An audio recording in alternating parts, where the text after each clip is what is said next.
You're listening to the Huddle Up Podcast with Chad Jensen and Zack Kelberman.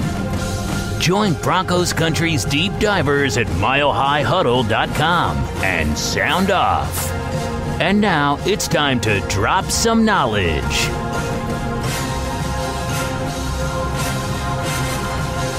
Welcome in, everybody, to the Huddle Up Podcast, presented, as always, by Mile High Huddle and 24/7 Sports, powered by Overtime Media. I'm your host, Chad Jensen. With me once again, he has returned victorious from his vacation to take his rightful place as the co-host of this show, Zack Kelberman, your Denver Broncos reporter for 24/7 Sports. Dude, we've made it through another week of podcasting, and there's not a whole lot to talk about today. We got some VIP questions, some Twitter questions we're going to dive into here shortly, but what are you hearing about Emmanuel Sanders, the last thing he said about these two young wideouts? Yeah, he's really, really high on Deshaun Hamilton and Courtland Sutton. I mean, for a guy who's probably on his way out of the Broncos after this year, potentially, he thinks that they're in good hands at that position. He had an interview and he made some comments and said, he's going to be ready for week one. But buried in that story, he talked about Sutton and Hamilton, and he said, I've been around a lot of great receivers, and those two, they have the personality traits to be great players in this league because they want to be great and they understand it. And for that to rub off from both guys after only 1 year in this league for two raw receivers on a veteran like Emmanuel Sanders, I think the Broncos are in good hands. It's very optimistic to hear, and I give Sanders credit too for being honest and being truthful and being a good teammate. Absolutely, absolutely. And like I've been saying the last week or so, I think you missed that fan-sided bold predictions. Actually, you referenced it. I don't know if you read it because you brought up yesterday's pod how someone put out a bold prediction that Bradley Chubb would get more sacks than Von Miller. Yeah. And how you had already talked about that, long time ago. That same dude, one of his bold predictions was something to the effect of Noah Fant will lead the Broncos in receptions, I think it was, or something like that. And Eric and I went through and rebutted that whole entire 5 bold predictions article because we don't, frankly, have anything else to talk about. And one of the things that I said is what's more realistic to me.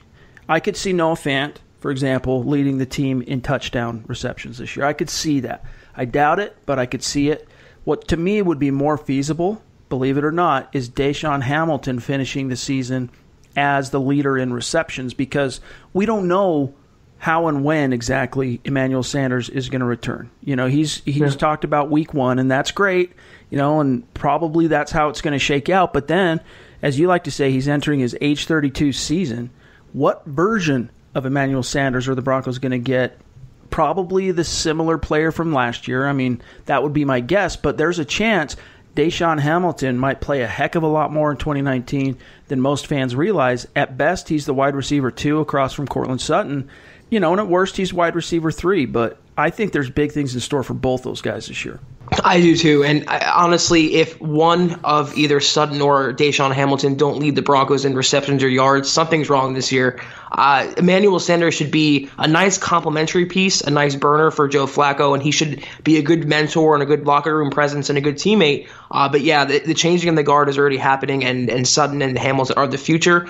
In terms of Noah Fant, though, that's a super, super hot, spicy take. I don't know if I touched that, leading the Broncos in receiving this year. Maybe touchdowns I can see, Chad, in the red zone. Just throw up the ball, let him use his athleticism and get it there. But, yeah, I would think that touchdowns and receptions more go toward Sutton and Hamilton, especially in the red zone, especially with Joe Flacco. One of the other things, I'll just throw this your way, because listeners haven't heard your take on this, that this dude, and by the way, again, normally we're not going to give some nameless dude that none of us even know who he is this much time, but again, there's just nothing to talk about, dude. One of the bold predictions, though, and the reason we ended up addressing it was a request from a listener, but he talked about, Zach, one of his bold predictions, that John Elway will not be with the Broncos after 2019. What are your thoughts on that? I mean, there's no way. They can go 0-16 this year. He'll still be back in 2020. I mean, it would take a scandal of Trump-like proportions to a Robert Mueller to take him down. So I don't think it's going to happen at all. He'll be with the Broncos for at least another couple years. Hey, while I'm thinking of it, I don't know if you saw this stat that Pro Football Focus tweeted out a couple days ago, but the Denver Broncos' projected starting trio of cornerbacks combined allowed only 2 touchdowns in coverage last year, which is insane, dude. That is absolutely nutty. Now, that's no guarantee that Chris Harris, Kareem Jackson, and Bryce Callahan are going to, duplicate a similar performance, two of which are in new, football environs. But that, to me, is just a stunning statistic. Yeah, it is, and especially when you consider the coaching that was going on last year. It's just it speaks to the level of the talent in that secondary, and it speaks to the potential they have now under Vic Fangio and Ed Donatel. I mean, the potential there and who they added to that secondary, it's just phenomenal, and the upside is through the roof. All right, so we have the VIP mailbag. We're going to take a question or two from Twitter.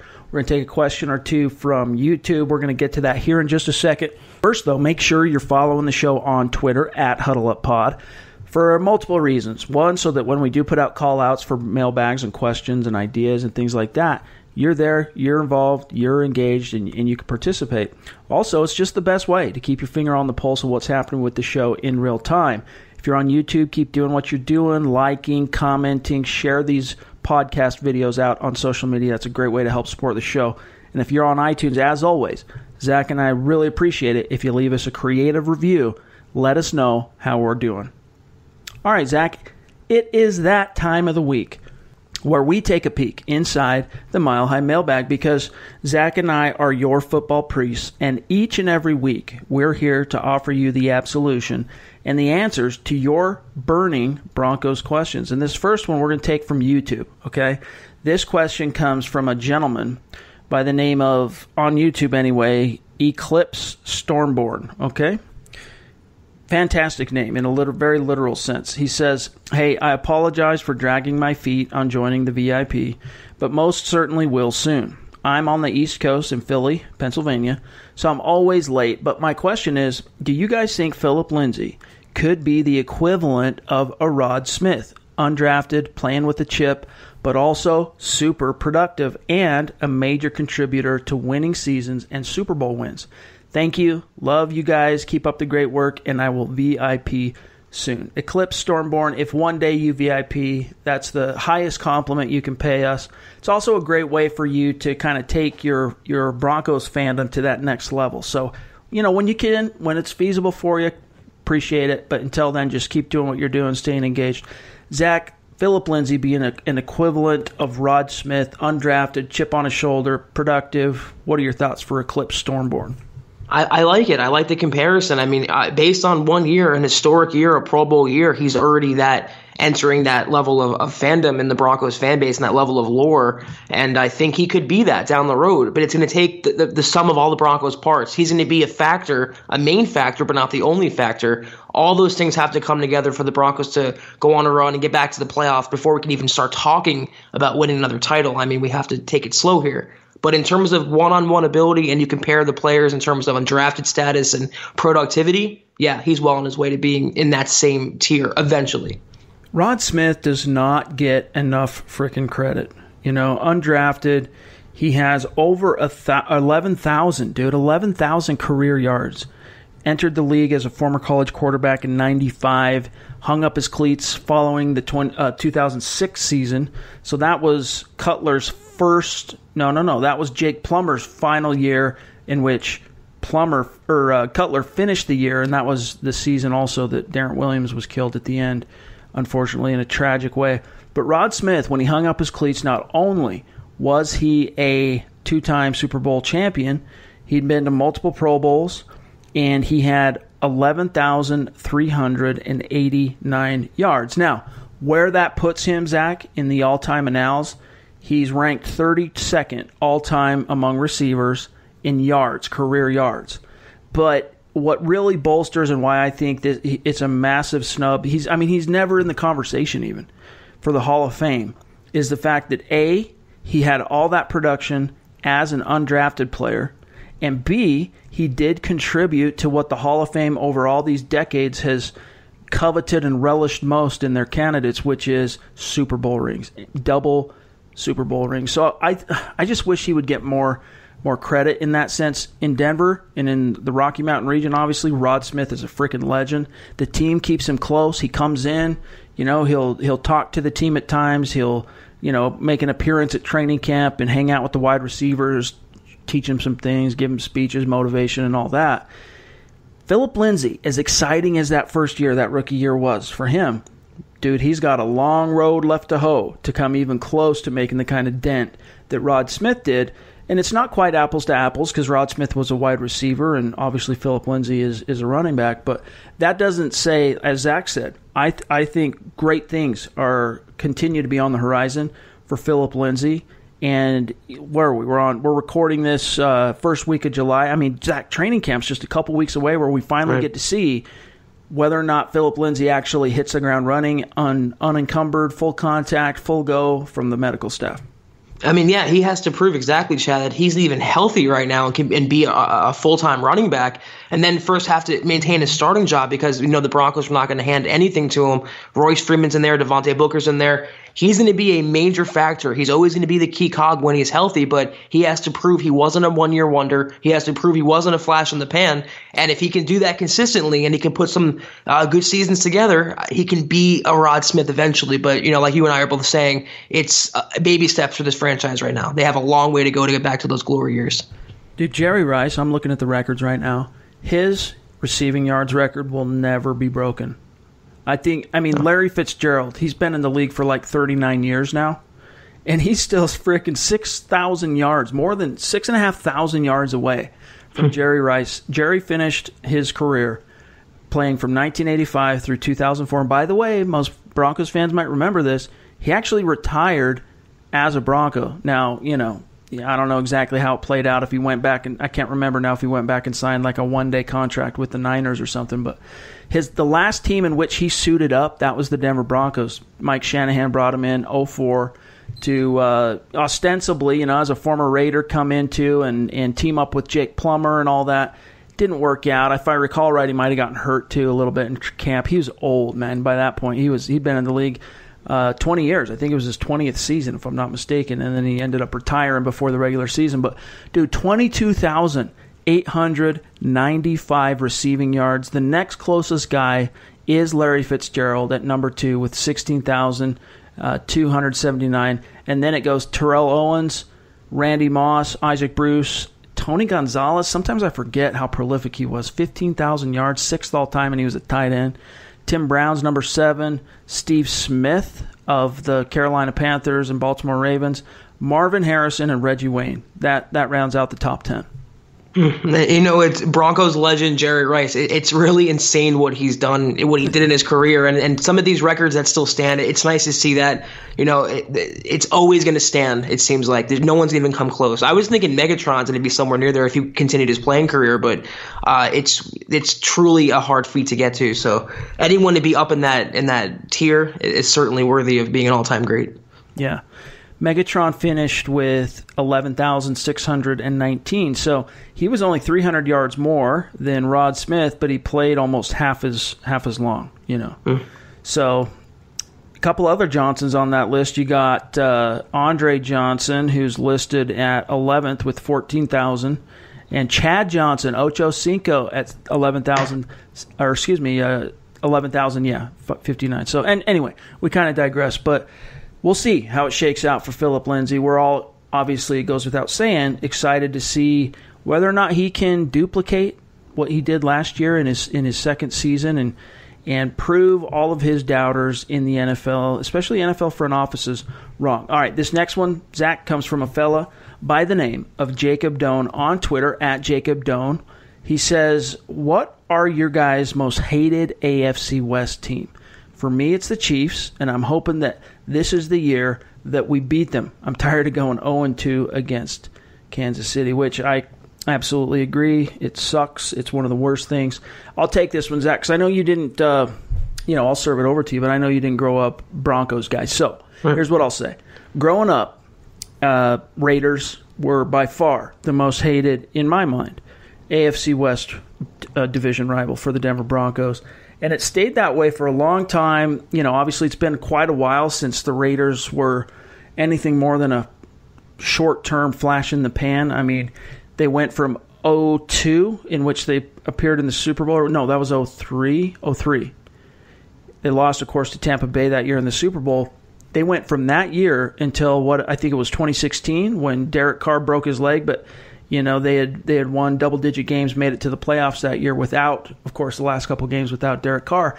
That was their first playoff appearance, and so since 2003, since they had appeared in that Super Bowl. And so because of that, it's hard to, all the animosity and the emotion and juice of the rivalry, I think most fans can relate to me. And when I say it kind of died down, and you start kind of focusing your ire on the competitive rivals, which have been the last since that Super Bowl, it's been Phillip Rivers and the Chargers for quite a while there. I mean, they especially back when Rivers and Jay Cutler would go back and forth for a couple of years there. That was always fun to see. And then lately, of course, it's the Kansas City Chiefs. The Broncos haven't beaten them since week 2 of the 2015 season. So I got to agree with Jacob here that right now I think most fans would relate to that it's got to be the Kansas City Chiefs, Zach, because they're the most dominant, they're the most prolific. And unfortunately, I hate to say it, but they're not going away anytime soon. Patrick Mahomes is just entering his 3rd year. Yeah, I can put myself in a Broncos fan's shoes, and if I'm taking the temperature correctly, I can say that the Raiders are that annoying team you have no respect for, whereas I feel Broncos fans at least respect Phillip Rivers' game and respect that he's a great quarterback, and the same thing with Patrick Mahomes. I mean, as bad as those playoff records are for both teams and the lack of success in recent years, they are still perennial contenders, and the Broncos haven't been, and they have 2 of the best quarterbacks in the NFL.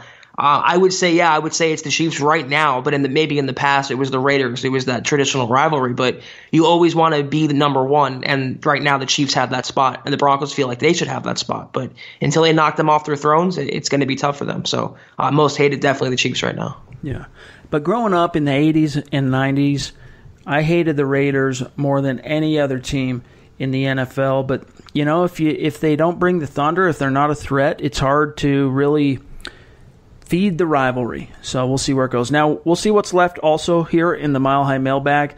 First, though, we got to take a quick break. We'll be right back. This is the Overtime Podcast Network. All right, Zach, let's answer this final question in the mailbag for today. Not a lot going on. A lot of fans, obviously, and listeners kind of unplugged and away because this is a holiday weekend for everybody. I think a lot of people, because the 4th of July is landing on a Thursday this year, most businesses, a lot anyway, unless you're in retail, are off on that Thursday. And so a lot of people are either given Friday off as well or taking Friday off so they can have a 4-day weekend. More power to you. Enjoy your weekend. Enjoy your vacation if you take one. But here's one last question that Zach and I are going to take, and then we'll get out of here as well and enjoy our weekends. It comes from JT, at JThomas89 on Twitter. Zach, here's what he said. Guys, I've touched on this in a previous question regarding the high amount of free agents we have and who we could retain. I want to know, who do you see that we could bring in to replace losses from other teams, the guys that are set to hit free agency? Thanks, guys. As always, JT. Zach, anything off the top of your head that you see there as far as someone you know? I can pull up from Spot Track who some of the players are hitting free agency next year, but the Broncos do have a lot of guys poised to hit those open waters. Yeah, I would consider the Broncos, would lock their own players down before exploring outside free agents. They definitely have some players that I think are must keeps, like Justin Simmons. I believe he's in a contract year, if I'm not mistaken, Chad. Oh, yeah. Yeah, and Adam Gotsis is up there, and because I think one of Gotsis or Derek Wolfe would be gone next year. And I think got to keep the player with the most upside, and that might be Adam Gotsis, Will Parks, Devontae Booker. There's so many, Connor McGovern. There's so many players that they want to look to keep, and I think the Broncos are going to have more money next year, but that would be allocated more toward keeping their own players. Whereas this year they splurge on outside guys, so that's where I feel like they'll go next offseason. All right, so I'm pulling it up here on Spot Track. We'll see what we can find. Yes, the Denver Broncos, okay, look at it like this. Pretty much, well, not pretty much, because Paxton Lynch is gone.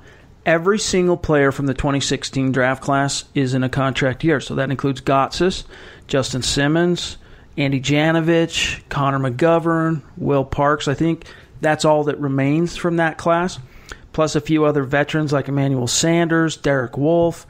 You got Shelby Harris. You got quite a few players, actually. So it could be a bloodbath for the Broncos, or it could be a changing of the guard. I'm sure they'll end up bringing back a few guys. But here's who What do you think position-wise? Let's do it this way. Who do you think, or what position I should say, Zach, positions do you see as the biggest areas of need for the Denver Broncos, in terms of they need to bolster that next year in free agency and or the draft? I think the secondary is up there with Chris Harris Jr., his future up in the air, and Kareem Jackson possibly moving to safety. And then you have two safeties, and Parks and Simmons going to be free agents. I would say the offensive line, too, because McGovern's a free agent, and James and Bowles are wild cards right now, and so is Reisner for that matter. So you got to bolster the trenches for sure, and defensive line, too. So I think offensive line, defensive line, the secondary should be the priorities next year. Let's start with secondary. And one guy that I at least forgot to mention that's in a contract here, of course, is Chris Harris, who Spot Track has rated as their number one free agent for 2020 at the cornerback or secondary position. He's going to command some serious coin next year. Hopefully, the Broncos are able to lock him down and he resigns and stays in Denver. I'm skeptical, as I said, when they decided to just sweeten his deal this year, that I felt like that was writing on the wall, but who knows? Never say never. You got Jimmy Smith. He's old, though. He's 32. Let me look here. Age-wise, Ronald Darby's going to be a free agent next year. Brandon Carr, he's pretty old, though. Age-wise, there's not a lot jumping out. Bradley Roby, of course, but no one's going to want him back. Eric Rowe. There's not, on the cornerback side, jumping out here on Spot Track, it's slim pickings, as you said. Let's look at left tackle real quick, because if Garrett Bowles doesn't take off the way the team expects him and hopes that he will, they're going to replace him. Even though he's going to be under contract for at least one more year, obviously if he fails this year, they're not going to pick up his fifth-year option, and so that would put 2020 as his contract year, and the Broncos looking for a new starting left tackle. Andrew Whitworth, they have listed Spot Track as the top free agent left tackle for 2020, but my dude is 38 years old right now, so by then he'll be possibly 39. You got guys like Anthony Costanzo, who's also in his 30s. He's 32. Kelvin Beachum, Matt Khalil, no thank you. Greg Robinson, no thank you. Jason Peters, who's also 38. DJ Humphries, possible, but he's kind of been not good in Arizona. Cedric Ogbuie, who just signed with Jacksonville on a one-year deal, I believe. Not a lot there at left tackle either, Zach. So might have to turn to the draft. I wouldn't mind Costanzo at left tackle. I mean, he played pretty well for the Colts, but yeah, I would have to go for a draft pick, and for a left tackle, a franchise left tackle, you got to devote resources to that. And same for corner. I mean, the names you listed don't excite me at all. So if they want to target that next offseason, and I think I'm with you, it's hard to see Chris Harris Jr. coming back. I think he's in for this season, and he's a mercenary after that. And then we'll go forward with Callahan, and hopefully Adam pans out. But they got to start devoting resources to those positions in need. And in 2020, depending on who they bring back, they might be forced to draft for need and not draft based on BPA. Here's a guy that just jumped out to me. I checked on right tackles via Spot Track. Jack Conklin, who I know has been to a Pro Bowl with the Tennessee Titans. He's their right tackle. Who knows? Maybe he could step over and play on the left side if, the demand or the need was there. I don't know. But still not a lot there. La'el Collins, he's 27. I haven't seen him play left tackle, though, in the pros, so that would worry me a little bit. Here's one I think we're sleeping on that we should probably take a quick look at, Zach, while we're on the topic. Linebacker. Because hopefully Todd Davis and Josie Jewell make a quantum leap forward with the Fangio bump, and this isn't an issue. But I think at least one of them, my bet is that the Broncos will be looking to replace one of them. And it'll probably be, of course, Todd Davis, because even though his contract is relatively modest, it's $5 million if he's not starting linebacker for you next year. If you don't view him as starting caliber in 2020, you're not going to want to pay a backup that much money. So let's see who we got. Bobby Wagner. He's going to be 31-ish next year, though. Danny Trevathan. Would you like to see Danny back here, Zach? I wouldn't mind it. I don't think he'd be the same player, but he'd definitely be at least an upgrade, I think, on what they have in Todd Davis. So that's an option to keep in mind. Let's see here. Darren Lee, who a lot of Broncos fans wanted.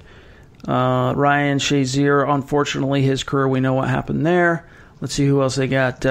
Wesley Woodyard, 34, though. That ain't happening. Kyle Van Noy. That's kind of interesting to me. Kyle Van Noy, he's going to be somewhere between 29 and 30 this time next year. He's kind of had a career resurgence with the New England Patriots. Do you think that might make sense for the Broncos next year if they were looking to, infuse some veteran talent at off-ball linebacker?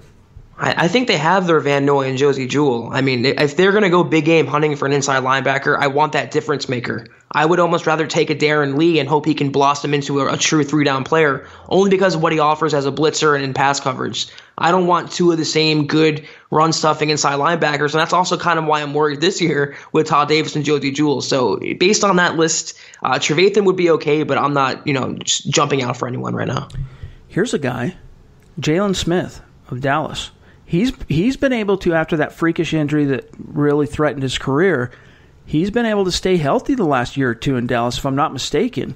And he's going to be a free agent next year. He was a stud coming out into the draft, before he got hurt there.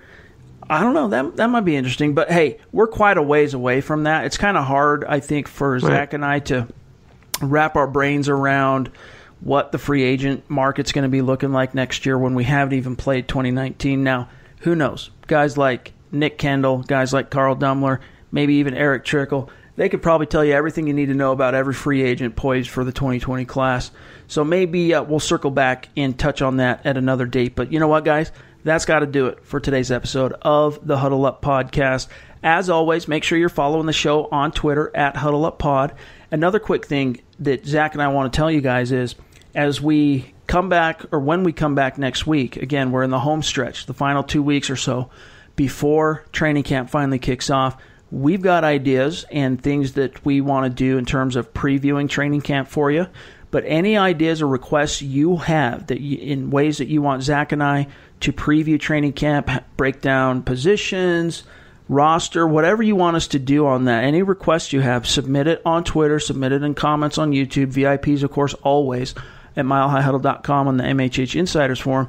Let us know how you want us to preview your Denver Broncos for training camp, and we'll do our best to oblige. Again, we've got some of our ideas of our own, but let's see what you guys have on your minds in terms of ideas there. Make sure you're following my partner here, Zack Kelberman, on Twitter at Kelberman247, myself at Chad and Jensen. Have a great weekend. Stay safe. Enjoy the Independence Day weekend. There will be a fresh episode of Building the Broncos waiting for you tomorrow on Saturday, so stay tuned for that.